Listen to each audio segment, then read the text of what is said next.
I was a new nurse at an old hospital and had only been working there for a couple of months.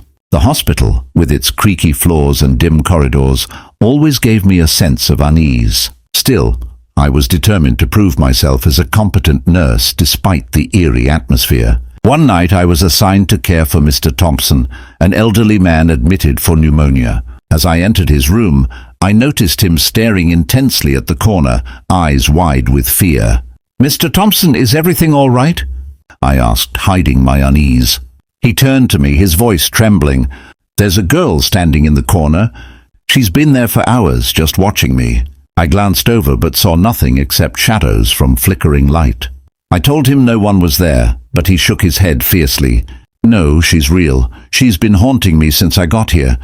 I reassured him as best I could, but his fear was palpable. Throughout the night, he kept glancing nervously at the corner, muttering about the ghostly girl who never left. As the hours passed, an unsettling feeling crept over me. I couldn't shake the sense that we weren't alone. Occasionally, I saw movement from the corner of my eye, but every time I turned to look, nothing was there.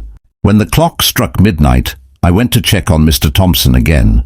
But when I entered his room, he was gone. Panic surged through me as I searched frantically, but he had vanished without a trace. A chilling breeze swept through the room, raising the hairs on my neck. I turned toward the corner and saw her. A pale, translucent girl stood there, hollow eyes staring straight at me with an intensity that froze me in place. I wanted to run, to flee and never look back, but something held me there. A mix of duty and morbid curiosity rooted me to the floor. "What do you want?" I whispered, my voice barely audible. She tilted her head, then spoke in a voice that sounded buried in the grave itself. "I am trapped here, cursed to wander these halls. But you can help me." Her words sent a cold shock through my body. "How?" I asked. She reached out a spectral hand. "Find the locket. It holds the key to my freedom." Something in her eyes, desperation mixed with sorrow, forced me to listen, despite every instinct screaming to run.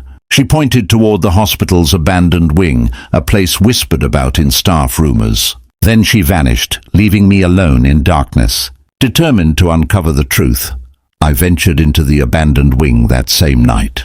I'm 23 years old. My name is Jake. My girlfriend Natalie and I love exploring abandoned places. The thrill of walking through forgotten buildings fuels us. But nothing prepared us for what we encountered at the old hospital that night. It was a cold autumn evening when we arrived. The moon cast an eerie glow on cracked walls and broken windows. Ivy crawled up the building like veins. Despite its ominous presence, curiosity drew us closer. As we entered the courtyard, unease settled over me like heavy fog. The gates creaked shut behind us. Inside, silence pressed against our ears, broken only by our footsteps echoing through rot and decay. The hospital corridors stretched endlessly, dark and empty. Natalie held my hand tightly. Every step felt like trespassing somewhere we didn't belong. Suddenly, a faint whisper echoed through the halls. We followed it down a spiraling staircase into darkness. Flashlights cut through shadows as we reached a corridor lined with doors. Each one felt like a warning. The whisper grew louder, more urgent, more alive. Shapes moved in the darkness. I felt eyes watching us. Panic took hold as voices filled the air, twisting into something malevolent.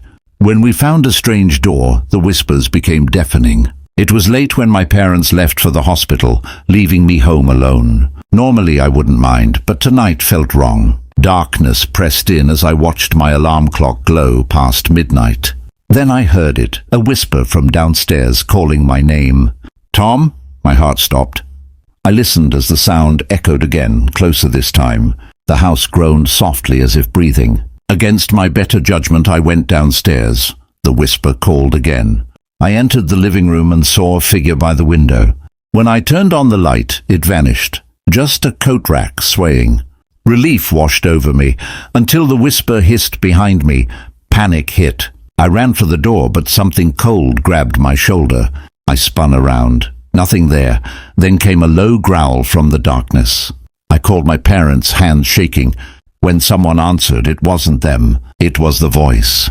"You're mine now, Tom." The line went dead. I collapsed, shaking, realizing the truth. I was not alone, and whatever was with me was hungry.